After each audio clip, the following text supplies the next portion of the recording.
Boa noite e boas-vindas aos estudantes dessa nova edição do curso de Lab Moda Mais do Instituto Ecotesse, uma ONG que atua há mais de 17 anos promovendo a moda sustentável, responsável e ética na cadeia produtiva. Nessa edição, novamente temos apoio da PVH Foundation e a parceria com a Secretaria Municipal de Desenvolvimento Econômico e Trabalho. Nos encontros online, a gente recebe profissionais inspiradores das diversas áreas que vão dividir com nossos alunos a sua trajetória, a experiência, sua visão de mercado e principalmente seus questionamentos sobre a moda e a sua indústria.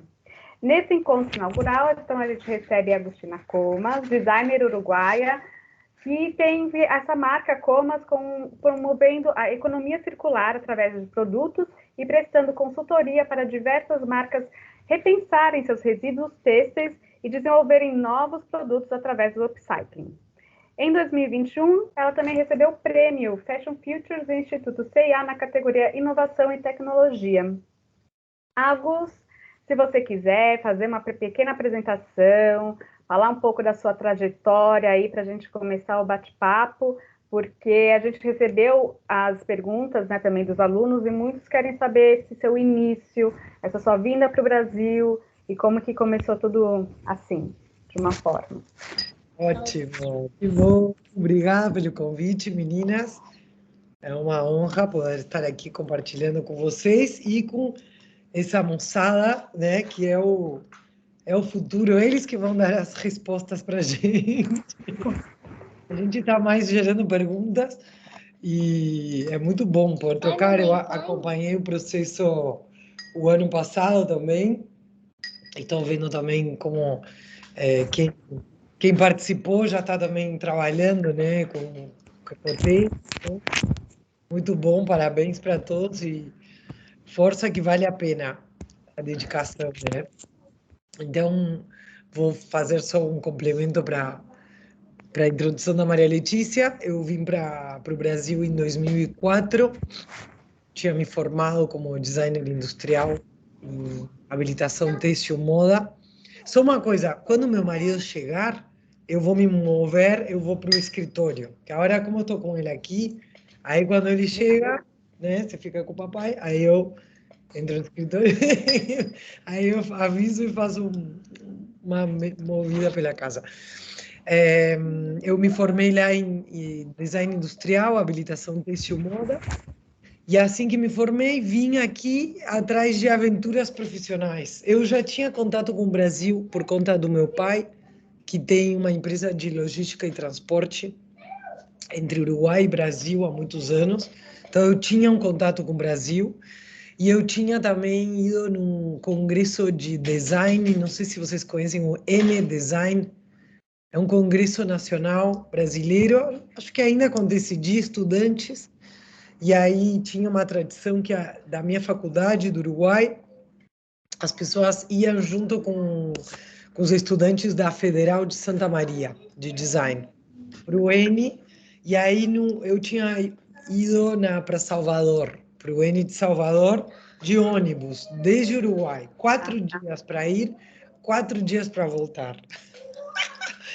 Uma aventura. Então eu já tinha, e aí eu fiz uma amizade com essa turma de Santa Maria, que todo mundo, quando se formou, veio morar em São Paulo. Então eu tinha essa galera do design gráfico, e aí eu vim com espírito de 23 anos mesmo, de aventuras, sem falar, enfim, eu estudei português, então já escrevia, mas não tinha, já tinha contato com a língua, e aí foi uma coisa de batendo portas, currículo, sair procurando, e aí foi que eu comecei a trabalhar com o Jun Nakao. E, bom, quer me fazer alguma pergunta? Porque senão eu começo. Se não vai. Me conhece. Então, você chegou a trabalhar com vários. Você teve um trabalho com o Junacal, que, né, ele foi super importante, um artista plástico que, né, estava envolvido com a moda também. E depois você foi para a Daslu, você teve algumas outras marcas, né, trabalhou como estilista para as outras marcas, até você encontrar uma marca grande, né, de volume. Como é que foi, então, esse comecinho? Chegou meu marido. Ai, Eu vou me vamos... apresentar. Tá. Oi. Então, é isso, assim, a Agus, ela vai contar bem essa parte, porque ela teve esse começo bem interessante de começar primeiro trabalhando para os outros, para depois pensar em trabalhar na própria marca e desenvolver o seu jeito de criar e de promover a moda sustentável. Mas aí ela vai contar isso, a gente fica aqui aguardando. Que é bem interessante esse processo. Não sei se vocês conseguiram ver também o encontro do ano passado, que ela foca bem nessa parte sobre a inspiração, como que o upcycling entrou na vida dela. Ela vai dar um overview, assim, né? Ela vai passar por cima, mas a gente vai... É bem interessante para vocês olharem o encontro do ano passado e olharem bem essa parte que ela explica super, tem todo um slideshow e tal, imagens sobre os processos dela.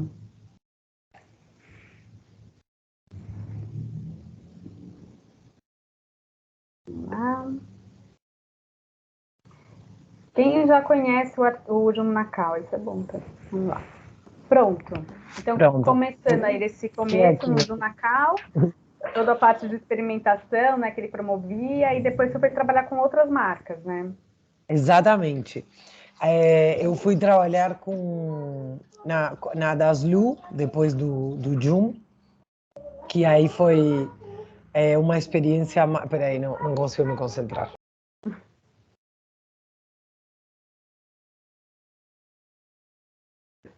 Baby, né? Tem no YouTube, Naira. Só você jogar no Ecotesse, aí aparece o canal do Ecotesse no YouTube, e daí tem todos os encontros do ano passado gravados. E daí no encontro com a Agus, ela fez uma apresentação, tinha o slideshow. Acaba que a gente não aparece muito no vídeo, mas tem toda essa trajetória dela mais detalhada. Hoje a gente vai tentar abordar de uma forma mais ampla assim, o olhar dela sobre o mercado de moda, porque vocês também trouxeram bastante dessas perguntas, né, os desafios que ela teve em desenvolver a marca. Então, a gente não vai focar tanto, né, na trajetória de criação e mais na visão delas como mercado. O Jun Nakao, ele era um designer aqui de São Paulo, bem interessante, porque ele vinha da artes plásticas, e ele teve a marca dele, ele voltou para artes plásticas depois, mas ele foi trabalhando, tem vários desfiles para São Paulo Fashion Week, bem interessante. Pronto, temos até 20 horas. Olha, eu tô. Agora, O Jum, ele tem até por aqui, não, tá no ateliê. O livro tem o livro A Costura do Invisível, que foi esse desfile que foi onde eu trabalhei, que foi meu estágio, que é onde as roupas foram feitas de papel e no final do desfile as modelos rasgavam, né? É um desfile icônico. Tem no YouTube o vídeo, vale a pena procurar isso, Costura do Invisível. E aí, depois de trabalhar com o Jun, eu trabalhei na marca do Guga Kirten também, do tenista. Aí a gente se mudou para Florianópolis, morei um tempo lá. Foi uma marca também. E cada marca eu tive meus aprendizados e eu já vou conectar, Lê, com uma das perguntas que eram, né, esses pontos que foi até um roteiro que a gente pensou de pontos onde eu fui eu chamei de milestones, é a palavra em inglês, não sei como chama em português, que são tipo esses negócios, como chama? pontos de Milestone. virada, né? Pontos Talvez. de virada, isso, que são tipo na estrada que tem de quilômetros, né? É um lugar onde você chega e tem um marco. Então foram esses pontos que foram construindo o que a gente não imagina onde essas questões vão chegar e esses incômodos que eu fui percebendo, né? Então, o primeiro foi na faculdade, quando eu era ainda estudante no Uruguai, que eu me questionava por que eu estava fazendo uma carreira que seria para fazer mais produtos num mundo que já estava cheio, né, de coisas. Eu tinha uma sensação que a gente ia se afogar nos objetos, nos materiais, né? Isso era 2000 e pouco, quando eu estava estudando. E aí eu tinha muito esse questionamento. Ai, meu Deus, minhas amigas da faculdade hoje lembram, assim, nossa, você tinha muito isso, né? Depois a gente começa a amarrar cabos. E, bom, depois eu vim para o Brasil, trabalhei com o Jun, o Jun foi uma escolha muito importante na parte técnica e criativa, né? O cara é uma feira de modelagem e uma coisa muito de questionar o sistema. Nesse desfile ele questiona mesmo esse sistema de moda antes, né, do que a gente viria esses questionamentos. Mas essa geração do Jun, que foi a geração dos grandes estilistas, né? O McQueen, a Chloe, enfim, estilistas que também sofreram muito quando esse modelo não funcionou mais, né? Disso, do grande, o grande artista que não precisa pensar em dinheiro, que não precisa pensar em administração e gestão. E acho que a minha geração já olhou e falou, opa, peraí, Não é bem se eu assim. se eu quiser fazer alguma coisa, vou ter que pensar nessa parte, vou ter que ser empresário também. Não adianta só ser um criador, né? Pelo menos não na América Latina, enfim. E aí, trabalhando com o Jun, eu tive essa experiência de trabalhar na marca do Guga Kirten, do tenista, e foi uma experiência muito única, porque era meu primeiro trabalho em marca, porque com o Jun ele era mais assistente como artista, né? Porque esse desfile foi um desfile, São Paulo Fashion Week, mas foi o final do A trabalho dele carreira dele. como estilista da marca. E aí ele foi chamado para ser diretor criativo da marca do Guga Kirten. Aí eu fui fazer a parte masculina, que eu gostava muito de masculino. E aí a gente teve abertura em todas as grandes fábricas de Santa Catarina, né? Que é um polo industrial grande.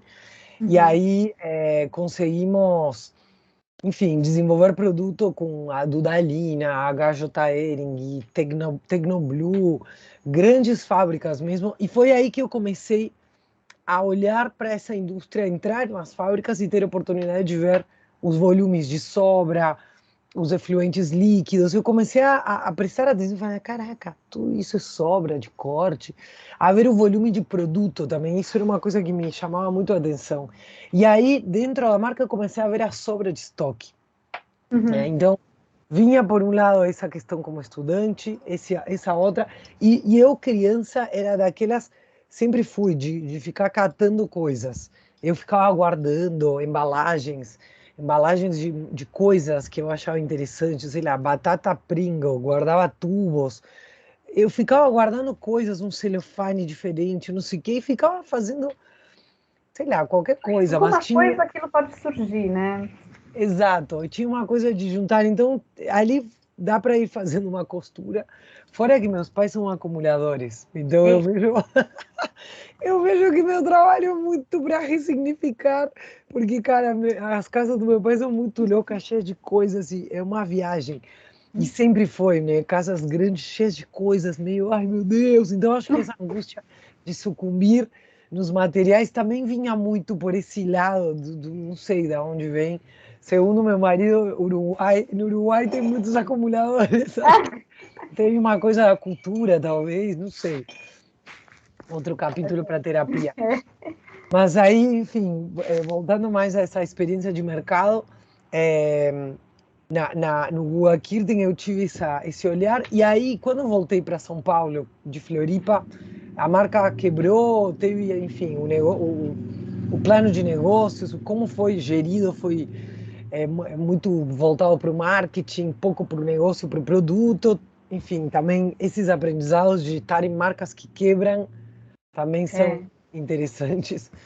E aí, que meu amor? Dime. O que você quer pegar? O que você quer pegar, gordinho? Ai, meu amor. Então, Não tem nada. Vem que a mamãe tá. Vai lá na bagunça. Isso aqui? Se pode, né? Ela quer participar. Ela quer participar. Toma, gordinho. Né? Toma. Tá bom? Gente, eu nem posso falar sobre meus acúmulos também. Tanto de tecido. Pois é. Gente, quem costura tem esse vício. E, e aí, quando voltei para São Paulo, eu tive meio uma parálise. Foi uma coisa meio. Eu fiquei meio. Nossa, o que que eu estou fazendo? E eu tinha que fazer a dissertação na minha faculdade no Uruguai para se formar. Tinha um TCC, tinha um desfile e um TCC, que era meio uma dissertação, assim. Uhum. Que daí era a partir de um tema que você tinha que desenvolver mesmo. Era como se fosse um mini mestrado, sei lá. Tinha que, né, fora as aulas, depois de ter terminado, você tinha que desenvolver. Esse TCC, todo mundo demora em fazer, tem gente que nem faz, porque é uma coisa meio complicada. E eu estava com isso, e aí eu voltei para São Paulo, eu consegui terminar lá em Floripa e tal, mas eu fiquei muito, enfim, terminou a carreira, aí, bom, agora tinha tido essa experiência trabalhando lá, estava voltando, tinha visto tudo isso, tinha ficado meio desencantada. Eu sempre tive conexão com reciclagem de resíduos urbanos, mas aí estava me abrindo mais para isso também, e eu estava meio pirada, assim, fiquei bem, tive meio uma parálise. O que que eu vou fazer, para onde eu vou? E aí eu percebi que, enfim, que se eu queria poder fazer alguma coisa dentro da moda, eu tinha pouco tempo de carreira, né? Eu era estrangeira, isso era 2007, acho que foi que eu voltei de Floripa. Fazia 3, 4 anos que eu estava no Brasil. Aí eu precisava ser uma insider, né? Se eu quisesse poder fazer algo para mudar alguma coisa.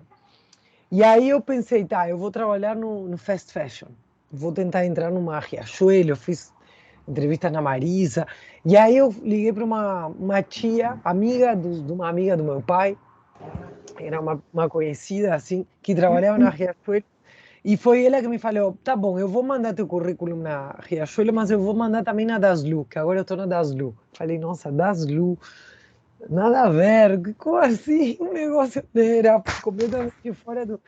Não sei se vocês conhecem a Daslu já fechou faz tempo, mas foi uma marca muito icônica, porque a Daslu começou a trazer as marcas importadas, as marcas que hoje estão As no marcas de luxo.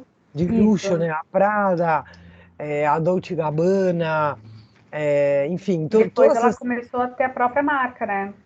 E depois começou a ter a própria marca, e era um lugar super exclusivo, de elite, enfim, era bem polêmico. E aí eu nem sabia que tinha a própria marca, enfim, acabei entrando lá e acabou sendo uma escola incrível. Eu entrei na Daslu Homem, é uma marca, a linha masculina. Tive uma outra professora da vida do mercado, que é a Lu Pimenta, que é até hoje uma das minhas melhores amigas, é uma mãe. Ela teve a Tweed, que foi a primeira fábrica de alfaiataria do Brasil nos anos 70. Ela também é uma pessoa que está aí há muitos anos, contemporânea também desses, enfim, do Alvarenga, do Ricardo da Richards, de todos esses, Bastante, né? né, Um dos grande anos empresário de moda. do Ricardo Almeida, da própria Clorosco, né, de todos esses, dessa geração que foi a geração que bombou, né, porque foi na época que a moda cresceu no Brasil, né, nos anos 80, nos anos 90, que ainda não Abertura de se mercado, né? tinha tanta roupa que vinha de fora, né, dava para produzir e vender aqui, tinha um mercado, enfim, rico. Que passa, Gordi? Ai, obrigada, minha comida chegou. Que Ótimo. delícia, minha E comida. daí você. Maravilhoso. E daí você começa a ter um olhar para o mercado, né? E daí você passa do mercado. E como que você chega na Comas? Porque quando você conta toda a sua história, a gente percebe que existem esses pontos de conflito, digamos assim.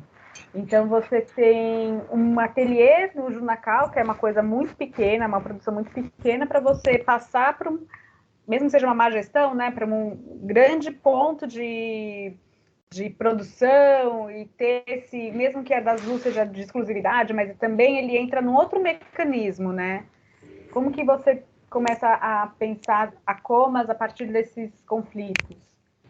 Então, um pouco antes de entrar na Daslu, E a partir de tudo isso que eu estava comentando com vocês, e principalmente dessas últimas observações, constatações, trabalhando na Guga Kirten, vendo a indústria, eu comecei a trocar umas ideias com a Ana Inês Pires, que é uma grande amiga minha, estilista também, colega da faculdade, que a gente, as duas, com esse olhar fresco de quem está entrando, fresco de novo, né? Não fresco de frescura, mas de fresh, né? De tá entrando no mercado falando, nossa, sobra tudo isso, nossa, mas vendeu e na liquidação vai tudo para depois da liquidação sobra, nossa, e continua, você viu? Pois é, que coisa. Nossa, e se a gente fizesse roupas com essas roupas que sobram? É mesmo. Aí eu já tinha também, no ponto de vista criativo, tinha tido algumas experiências de criar com roupas. O meu desfile de formatura na faculdade, eu usei para criar as roupas, eu usei roupas que já existiam. Então eu pegava uma jaqueta, ficava vestindo elas de formas diferentes e fazia calça. Então aí eu pegava, cortava, desconstruía e fazia com molde uma jaqueta que virava calça. Esse foi meu desfile. Eu fiquei fazendo esses estudos. Era uma camisa que virava calça, era uma blusa que virava saia, era um macacão que virava jaqueta. Então esse era já tinha essa viagem e trabalhando com o Jun também, inclusive a Lívia fez a confecção. Lembra a Lívia daquele projeto com a Fernanda Yamamoto, que foi um convite da Rossetti, da ex-Doutex. Eles estavam lançando uns novos teares, Kettenstuhl, que acabavam de trazer para o Brasil. Isso era 2006, acho, 6, 7. Aí a Fernanda e eu, junto com o Jum nos orientou e a gente fez esse projeto e a gente fez roupas com essas malhas, é uma malha plano, né? Esses keten, esses teares que hoje a gente vê um monte no fitness. Hoje eu trabalhando na T Cristina, eu vejo muito o tecido keten, que na época não era tão comum, e malha keten. E aí a gente usou também roupas de alfaiataria, fomos em brechós, compramos roupas, e a gente usou as roupas, a gente experimentava usar essas roupas de diferentes formas, ia tirando foto, então tudo isso também foi formando esse método de criar, desenvolver e produzir roupas a partir de roupas, que foi o que depois virou a iMusic, que foi minha primeira marca de upcycling, e depois a Comas, né? Então, com todo esse caldo ali se formando, a Ana, minha amiga, recebeu um convite de uma multimarca uruguaia que chama Magma, que era... A gente estava trocando essas ideias. Ela tinha vindo para o Brasil, tinha feito um workshop com o Jum, também com esse método de trabalho. Eu já tinha feito na formatura. Estava tudo ali, a gente conversando sobre as roupas. Aí essa marca faz um convite que é para alguns estilistas uruguai para fazerem coleções com lema de sustentabilidade. 2008, sustentabilidade, a gente só conhecia pelos Eco 92, Rio mais 20, enfim, era esse nossa abordagem. A gente não tinha na faculdade, não tinha no mercado nada que se falasse de moda e sustentabilidade juntos, nada. Eu tinha tido na aula de ergonomia na faculdade, eu lembro que o professor falou que isso devia ser, porque já existia uma literatura, o Manzini, Vesoli, né, o Papanek, que é quando a gente estuda sustentabilidade, eles são uma literatura básica, os próprios Baumgart e McDonald, do Cradle to Cradle, já estavam na área, mas ainda nada que conectasse com moda. Então, aí eu já tinha falado esse professor que o designer tinha que pensar na vida do produto depois do uso. Inteiro, né? Então já tinha falado de ciclo de vida do produto, mas ainda ninguém falava de análise de ciclo de vida, né? Não tinha isso na prática, ainda era tudo muito... E era uma internet diferente da internet de hoje. A gente ficava procurando, não sabia nem como procurar direito, né? Eu demorei a encontrar marcas que trabalhavam com upcycling, embora elas trabalhassem havia muitos anos, mas não sabia que upcycling. Eu demorei a conhecer esse termo. Eu só fui conhecer ele em 2010, que estava viajando em Londres e conheci uma marca.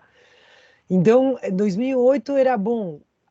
Nossa, sustentabilidade, aí a gente, né, eu acho que é o que a gente está falando, né? Vamos ver a definição, né? A definição de sustentabilidade, né? Gerir os recursos para eles serem poupados para as próximas gerações, algo do tipo. Então, nossa, então vamos propor da gente fazer uma coleção usando as roupas que tem paradas no estoque deles de várias marcas, porque era uma multimarcas. E aí que começou, né, a nossa oficina à distância, em 2008. Então, todo o método que o Berço da Comas, ele começou num estilo pandemia, só que em 2008. Tanto que na pandemia a gente fez muito workshop online, porque já, para mim, assim, Estava fazer acostumada, produto, né? criar, né, estava acostumada, tinha começado dessa forma.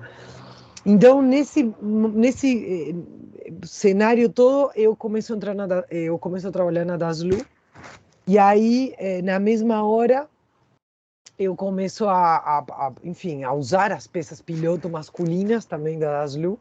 Então, a Inuse, que foi minha primeira marca, ela tinha muito camisa, calça. A gente ia procurando lotes de marcas, de fábricas, ia transformando, e aí ia produzindo, e a gente vendia no Uruguai, e na loja da Fernanda Yamamoto, que começou como loja multimarcas. Tá. Então, assim mais ou menos foi que eu comecei a trabalhar com upcycling, já meio que entrando na Daslu. E essa experiência da Daslu me trouxe um olhar muito legal de produto comercial, né?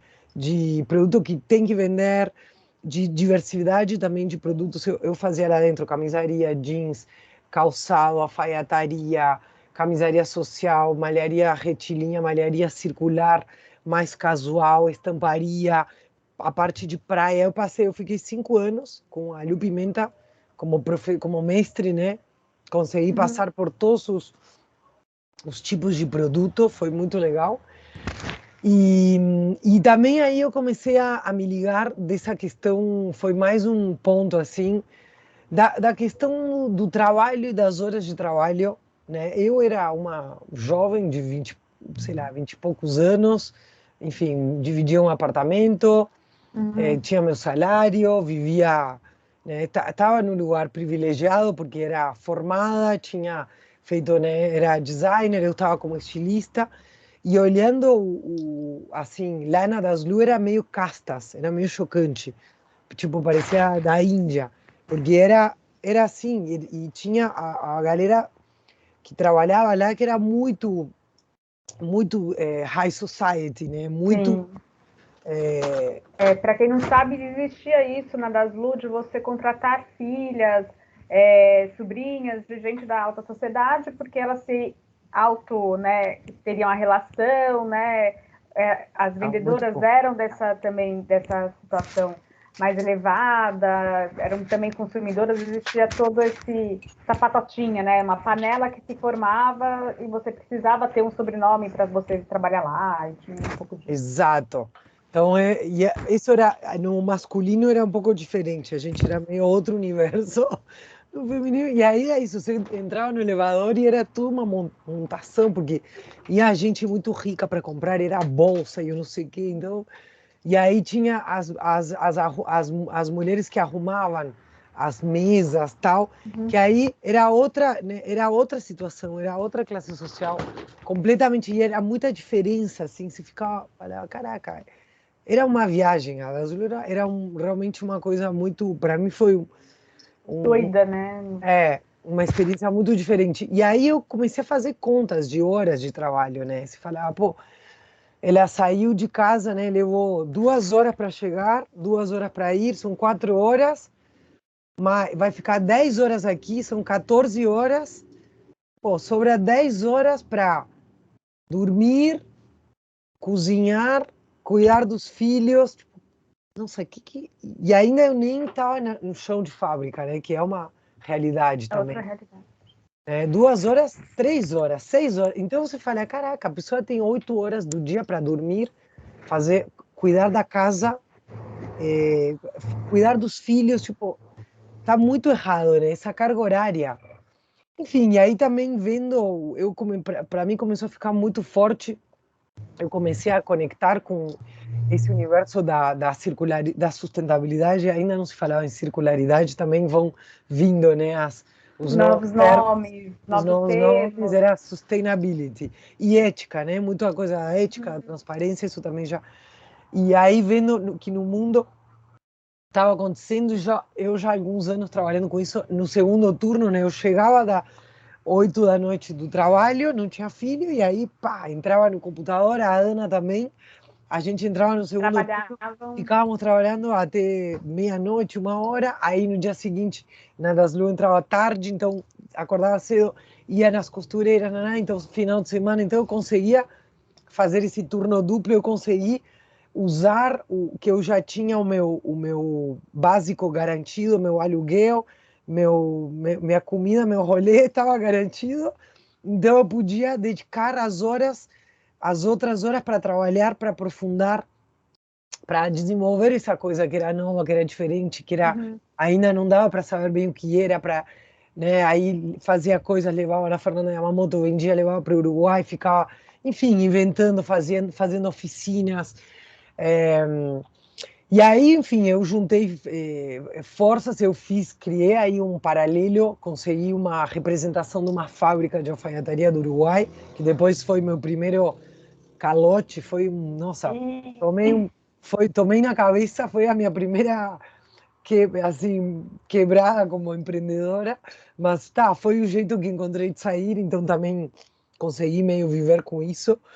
Aí já não estava tão tranquila como quando eu tinha o CLT, O por isso, salário, né, eu carteira assinada.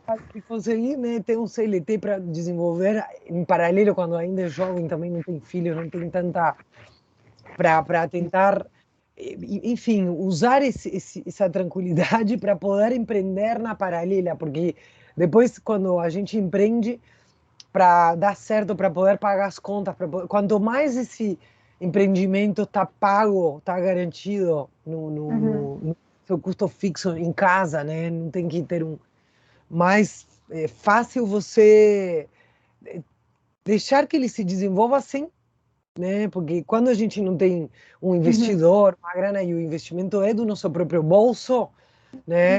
Isso Não até te existe perguntar maneira. mesmo, porque eu acho que hoje a gente vê o upcycling, então até fazendo esse paralelo, a gente tem essa questão do upcycling, dessa época que não existia, eram novos termos, e hoje a gente já tem uma coisa bem estabelecida. Até alguns alunos até perguntam se você acha que hoje o upcycling está, tipo, as pessoas estão entendendo, se existe algum tipo de preconceito. Você consegue fazer esse paralelo dos dois momentos?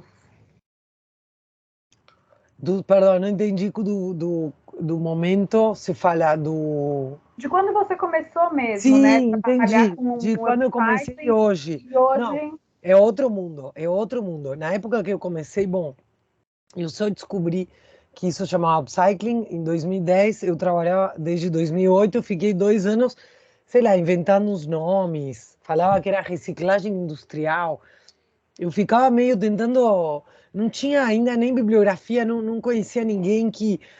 Então, não sabia nem dizer como chamar o que eu fazia, né? Tá.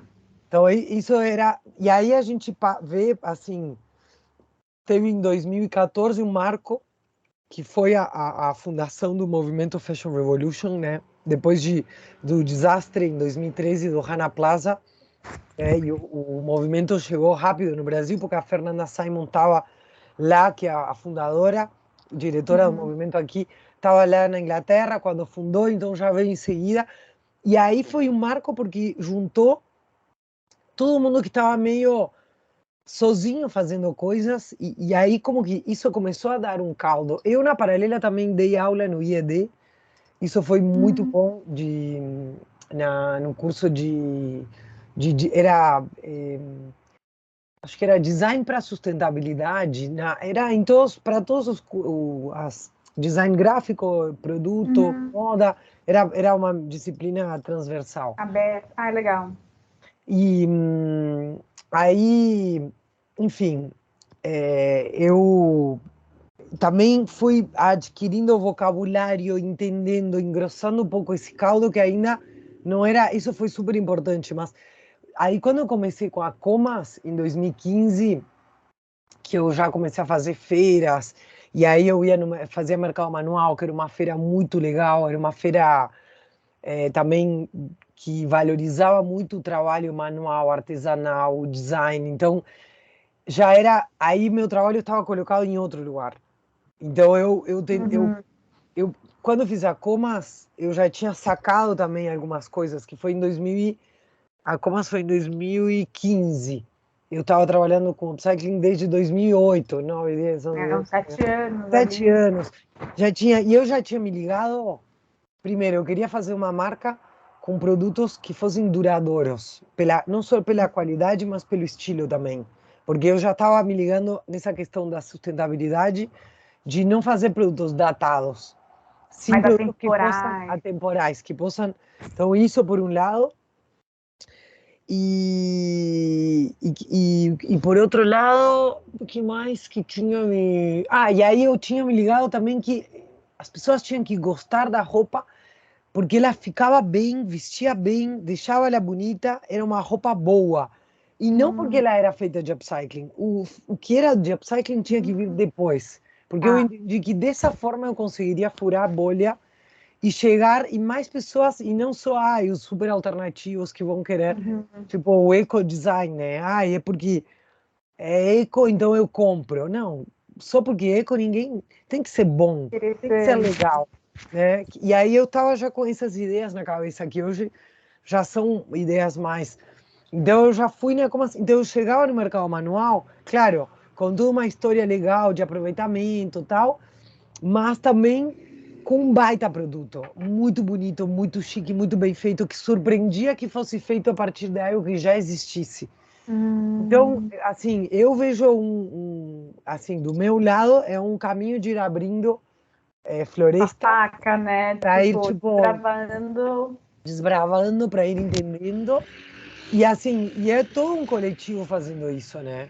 É uma rede fazendo isso. E aí eu vejo que o movimento Fashion Revolution foi super importante porque conectou pessoas avulsas que tinham essas inquietudes ao mesmo tempo, né? O Zeitgeist, esse ar do tempo estava rolando, Porque conectou. é isso que eu ia até trazer, né? Porque a gente tem uma cadeia produtiva muito complexa. Então, você tem tecido, você tem a matéria-prima, você tem quem costura, quem tinge, quem estampa. Então, assim, para toda essa galera entrar em sintonia para depois apresentar o produto, né? Tipo, acaba sendo muito coletivo. E o que Muito. você trouxe, né, do Fashion Revolution sendo esse projeto, essa instituição que deu voz, né? Tipo, ela gritou o que todo mundo estava falando. Exatamente, foi isso. E aí começaram a ter os encontros na Unibis. O primeiro foi naquela escola que tinha na Rua Augusta. Aí me chamaram para fazer oficina. Aí tinha, não me lembro o nome da escola, uma escola São Paulo, acho que era a Escola São Paulo, não me lembro. Sim, Lembra a Escola Escola São São Paulo? Paulo.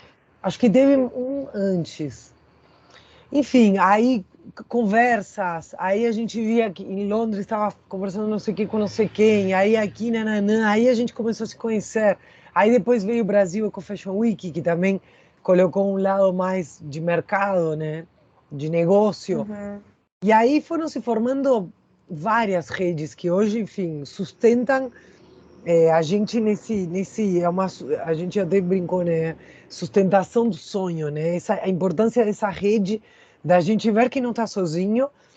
E foi também essa rede e esse coletivo que anda junto, que cada vez tem mais gente entrando e a gente continua espalhando, né? Gente que está entrando no mercado, gente que já está no mercado se ligando, que também foram fazendo com que hoje a gente esteja num mercado completamente diferente em relação ao que é o upcycling.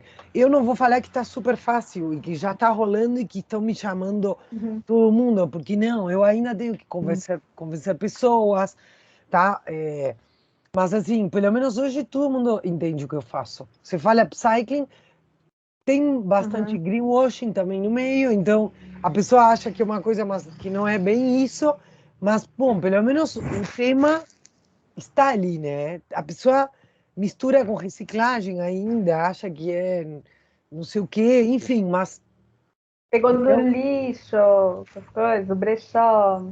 exato, é brechó, enfim, aí entram mas assim, o tema está na mesa, ele está no mercado. Uhum. Então, hoje a gente já está conseguindo falar em escalar o upcycling, em implementar upcycling na cadeia, né? Em como criar produtos, produzir produtos que sejam acessíveis de preço, né? Uhum. Para que realmente haja um impacto. Enfim, hoje o assunto está em outro lugar, né?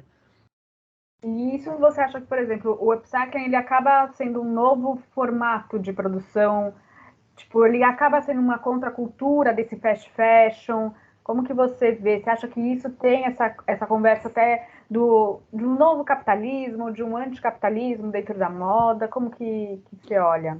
Olha, eu acho que, assim, de início, o upcycling ele vem muito com essa atitude, esse jeito de contracultura e de conseguir criar uma indústria paralela, né, de Uhum. marcas, talvez marcas menores, mais autorais, que vão trabalhar com o que já existe. Só que é tão grande esse volume de resíduo que a indústria gera, né?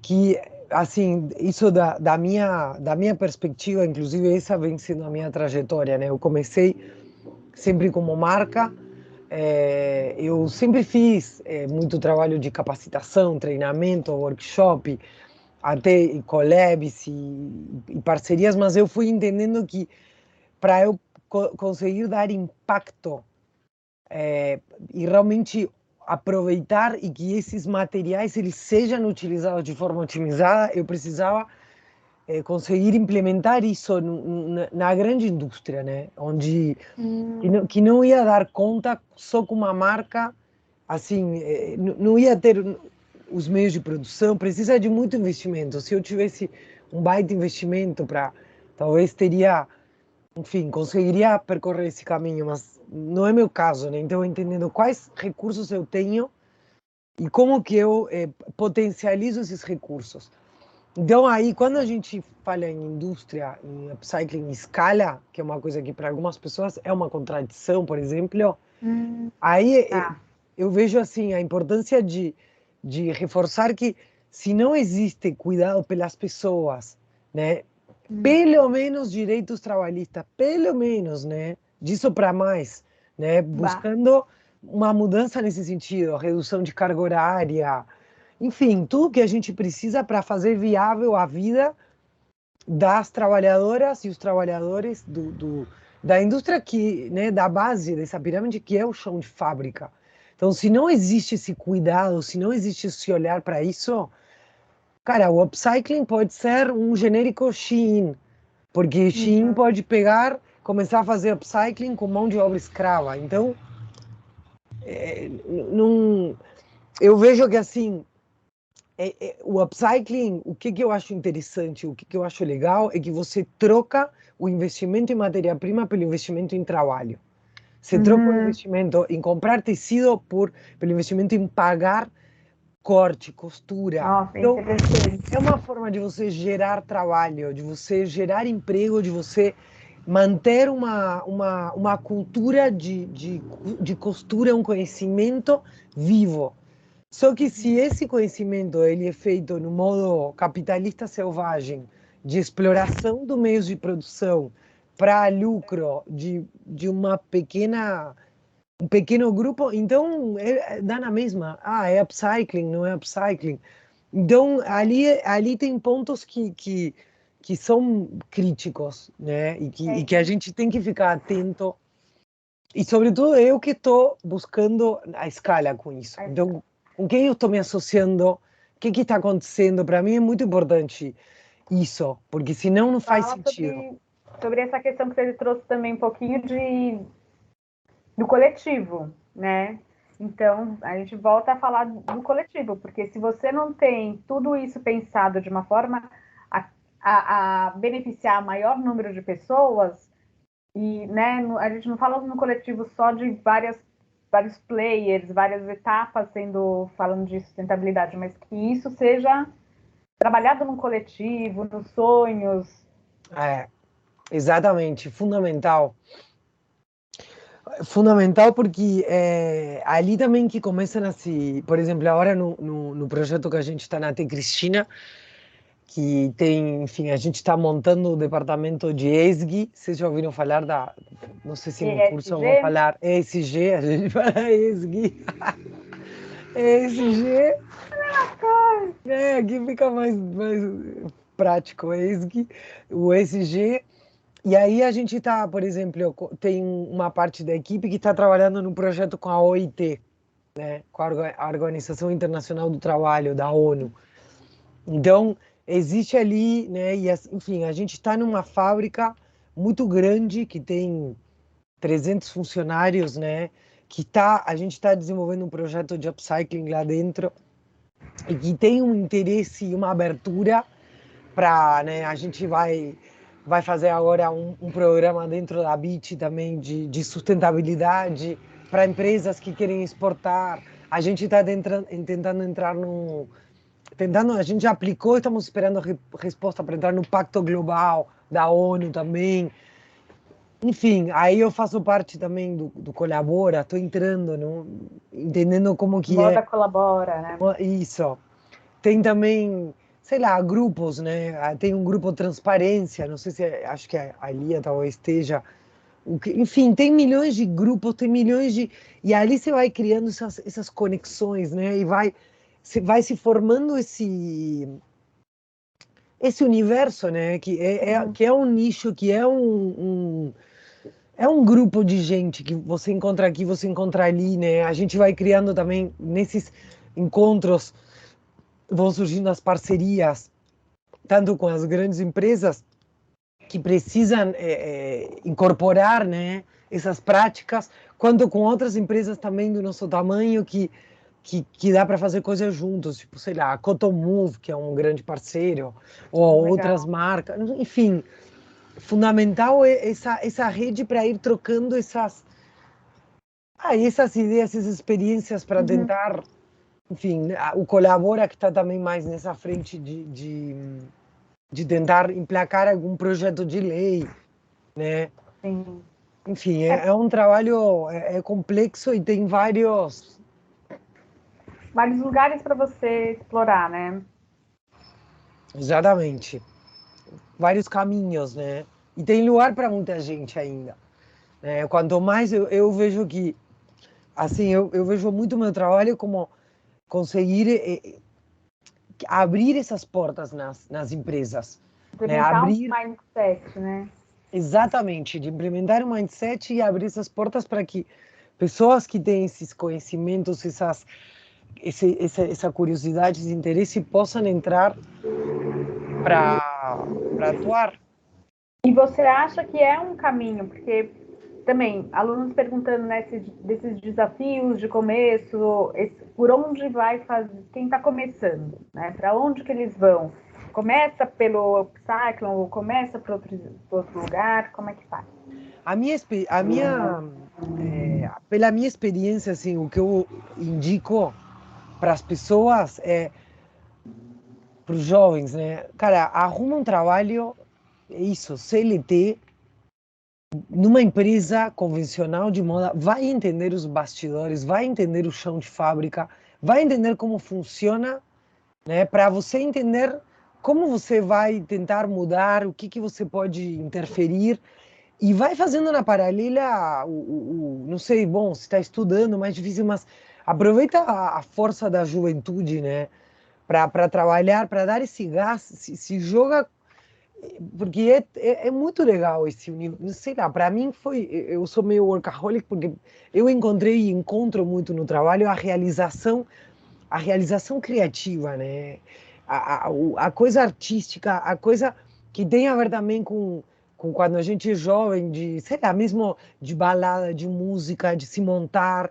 Eu sinto o trabalho muito, muito perto, sobretudo um trabalho de moda, né? Onde você consegue exercitar, experimentar. Então, um trabalho paralelo a um trabalho convencional que te paga as contas e que te dá todo um conhecimento e um acesso, você já pode ir lá tentando experimentar uma coisa, ver por onde que vai, né? Com esse ambiente mais seguro do que querer empreender, que é difícil pra caramba empreender, precisa de dinheiro, precisa de um negócio que vai acontecer, que vai trazer um retorno, né? E às vezes esses projetos demoram um pouco mais, né? Você vai precisar de dinheiro para investir, a não ser que você tenha uma estrutura familiar que te permita, enfim, que não precise trabalhar e você possa dedicar, aí, pô, legal, então vai.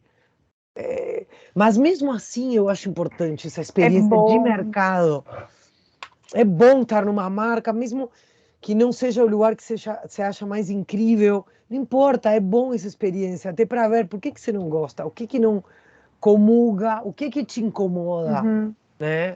É, porque é bom a gente até pegar por essa experiência, né? Porque você começa, eu acho que assim, quando muitas pessoas se formaram comigo, tudo e já abriram empresa e acaba que você não tem essa visão do todo. Eu acho que quando você está já numa indústria, uma empresa, mesmo que seja pequena, mas que já está estabelecida, você já tem essa visão do todo para depois você começar a mudar e exatamente o que você falou, né? Observar o que você não gosta, o que você faria de diferente. E você aprende com dinheiro alheio também. Porque você vê os outros, enfim, quebra, faz isso, faz aquilo, e você não está botando o seu ainda. Porque o seu está ali, está pequeno, está girando, não está tendo que ter custo fixo. Então, e aí também você fica conhecido, você forma rede, você conhece o mercado te conhece. E nada é Já para sempre, começa a você não está criar casado. conexões. Né? E se você tem essa inquietude, você não vai se acomodar nesse, né? Porque também existe esse perigo, você se acomoda, nossa, não, porque é bom, tem um salário fixo, não, não, não, você vai se aburguesando, vai acomodando, vai não sei o quê, e o empreender tira tudo esse lugar, né? Você fica, meu Deus, como que, da onde vem, né? Dá um, E então, existe essa romantização da sustentabilidade muitas vezes, né? Porque é por isso que eu acho interessante se você falar, não, precisa ir trazer um pouco para o e do empreendedorismo também, né? Existe essa romantização da sustentabilidade e do empreendedorismo. E empreender já é complexo, numa coisa convencional, pensando em moda, né? Vai comprar tecido no Bom Retiro, vai fazer roupa, vai vender. Já, tipo, você vai ter que acertar a cor, o modelo, vai ter que ter o canal de venda. E ainda você agrega a limitação. Ah, vou usar só esse tipo e esse tipo de tecido, ou só vou usar resíduo, ou só vou. Então, são um tipo de projetos e de empreendimento que precisam de um tempo ou muita grana, né? Então, ele sempre, isso o dinheiro sempre vai, ainda na nossa sociedade, que é uma sociedade voltada para consumo, e isso acaba atingindo, né, atravessando todas as camadas sociais. Todo mundo é incentivado a consumir em menor e maior grau, em volumes diferentes, né? Mas é isso, a pessoa que é muito rica, ela vai pagar um tênis milhares de reais. Uma pessoa mais pobre, uma pessoa de classe média, ela acaba pagando menos, mas ela ainda se sente tem essa necessidade de comprar o tênis, de pôr o esse, tênis. esse é um ponto também fundamental, que é a questão do, enfim, do consumo, né?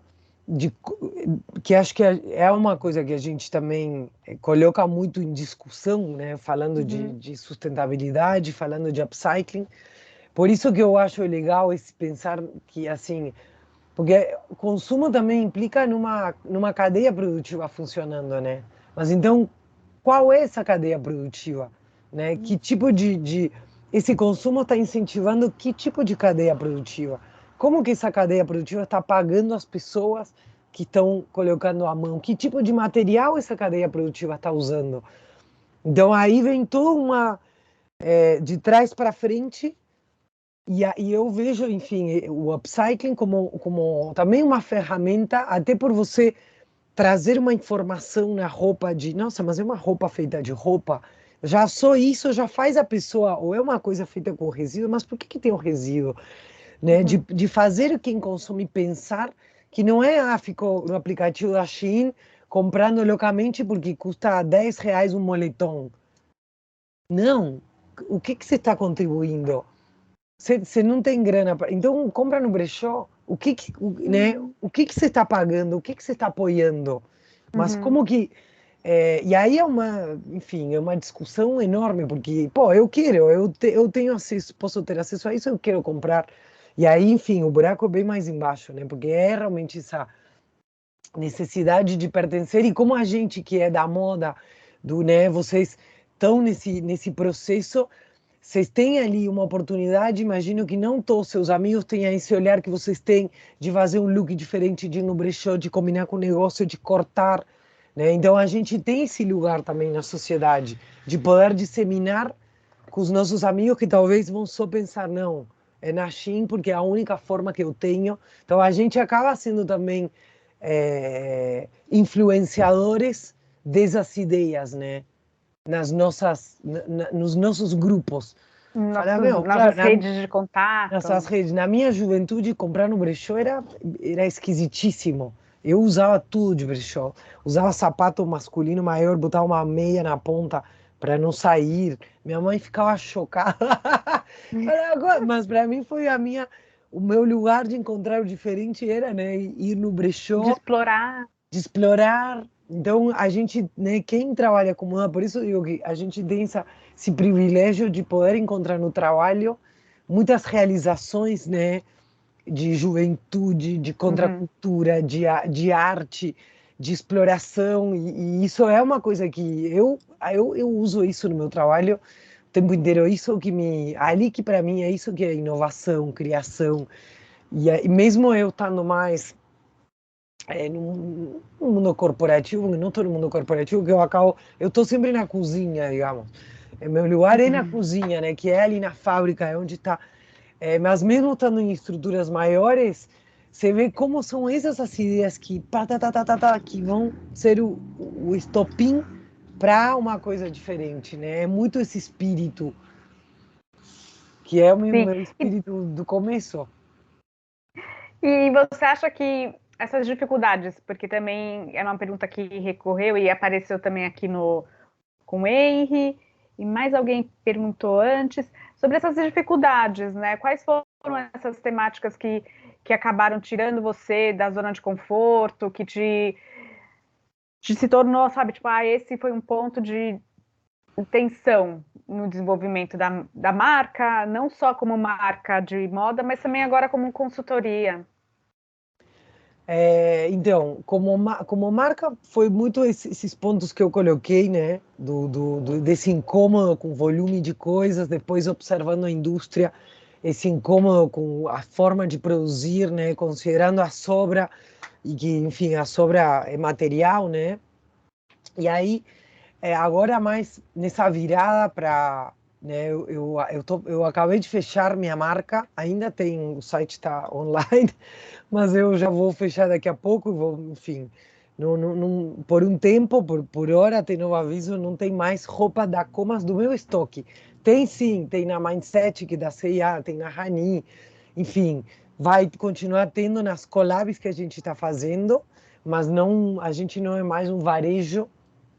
E para mim, assim, uma dificuldade que eu encontrei também nesse processo é que, enfim, a marca foi super importante para eu poder consolidar métodos, formas de trabalho, posicionar meu nome da minha equipe e uma forma de trabalho no mercado, né?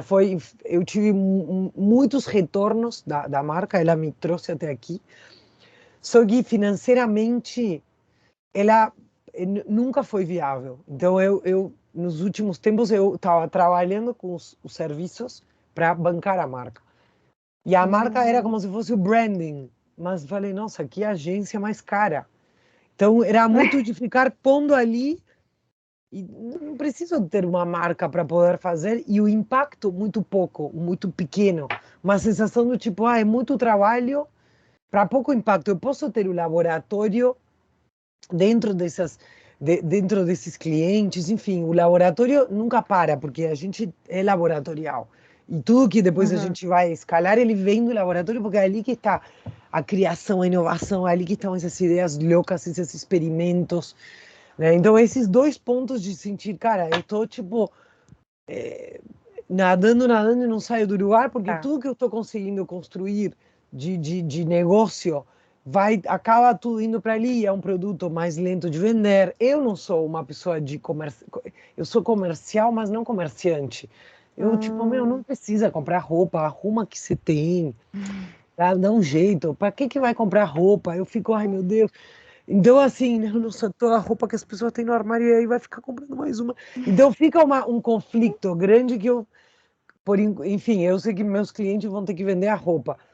Mas, enfim, e aí essa questão do impacto, né, também, de como usar a minha força para poder, gerar uma coisa maior. Senão fica muito trabalho para pouquíssimo impacto. Para um produto caro, super elitizado, né? Que nem eu poderia comprar minha roupa a não ser no bazar. Então você fala, nossa, né? Não dá. Eu quero poder fazer um produto acessível, né? Uhum. De uma marca então, para isso eu preciso dos meios de produção. E eu tenho muito essa também com a Lia, com a Júlia, a gente já trocou muito sobre isso, já até fizemos projetos nesse sentido, e uma coisa que para mim continua no radar, que é formar os meios de produção, né? A confecção que faz a roupa convencional, mas que possa fazer também o upcycling. Porque eu vejo que no futuro próximo vai ter que ter confecções que saibam fazer roupas a partir de roupas a partir de resíduos, e que possam fazer isso em escala e que isso possa ser um trabalho que tenha um retorno financeiro tanto quanto fazer do zero. E para isso a gente tem que desenvolver as técnicas, entender se precisa tecnologia. Ali está muito no seu trabalho de fazer essa virada de chave no olhar, de entender, bom, faz aqui por aqui. Eu vou até olhando aqui o relógio, que a gente já está quase no final, porque eu acho que assim, o que você está muito trazendo também é essa parte de olhar, né, esse futuro. Alguns também alunos perguntaram o que você vê para o futuro do upcycling, como que ele vai ser trabalhado mais para frente, e também parece que é uma coisa que não tem um ponto final, né? Não tem nada na Não tem. pedra, não É tem um um ponto processo. final. É um processo. Assim, eu sinto que, claro, eu conquistei muitas coisas, né? A gente tem que olhar, honrar, agradecer, né? Se valorizar também, porque senão parece, nossa, não. Teve muita conquista, teve muita.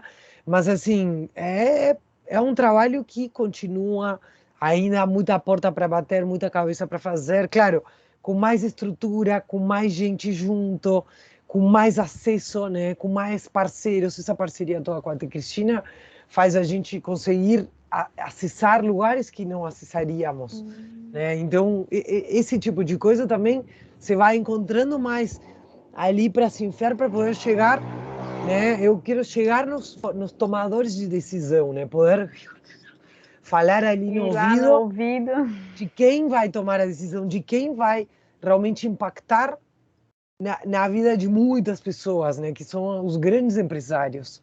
Eu vejo também muito essa de conseguir chegar nessas pessoas que são as que vão tomar as decisões que fazem muita gente mudar né, a vida de muita gente.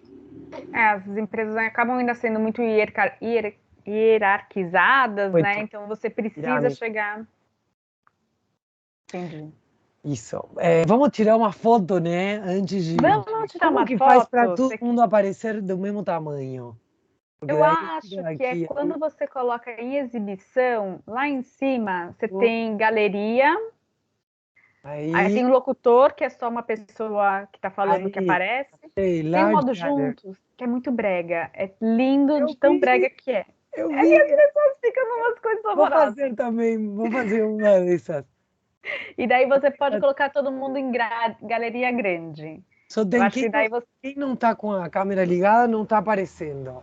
É, mas tem uma galera, tem muita gente aqui para Mas a mim. maioria tá também, tô vendo. Tá todo Então mundo aqui. vamos fazer uma eu tô vendo vocês enquadradinhos e depois vou fazer uma tudo junto que é muito breve e muito engraçado mesmo. Deixa eu Então ver todo se eu. mundo sorrindo, dando tchauzinho. E... Mais uma, mais uma. Adoro. Agora eu vou fazer o Together Mode, que tá muito bom. É muito brega, gente. Quem puder, veja o quão Eu feio é. também. É muito legal. Aí vamos fazer assim. Todo mundo levanta as mãozinhas, assim, que fica muito bonitinho no Together Mode. Aí, boa. Peraí, agora eu já vou levantar as minhas também. Só vou poder levantar uma. Ê! Socorro. Ai, adorei, obrigada. Obrigada a Foi você. ótimo. Se você tiver mais alguma dica, como a gente sempre vai seguir, acho que você é uma inspiração mesmo para todo mundo, porque é isso, assim, foi um trabalho monumental, uma trajetória super incrível e está aí, ainda continuando, ainda nunca vai parar. Exato. Eu, eu espero que os alunos tenham aproveitado bastante desse encontro. A gente vai fazer vários encontros semanais e cada hora com um profissional inspirador, né? Tão inspirador quanto a Agus, para estar aqui com a gente dividindo os conhecimentos e principalmente esses questionamentos, né? Porque a gente não para de se perguntar por que a gente está fazendo isso, como que a gente vai fazer isso de uma forma melhor. Então, muito obrigada a todos. Até semana que Obrigada. vem e nas aulas aí no sábado também. Muito Ótimo. obrigada, gente. Bom curso para vocês. Aproveitem muito. A gente vai se encontrando depois. Vai se Eu encontrando. apareço. Tchau, tchau. Obrigada. Namastê.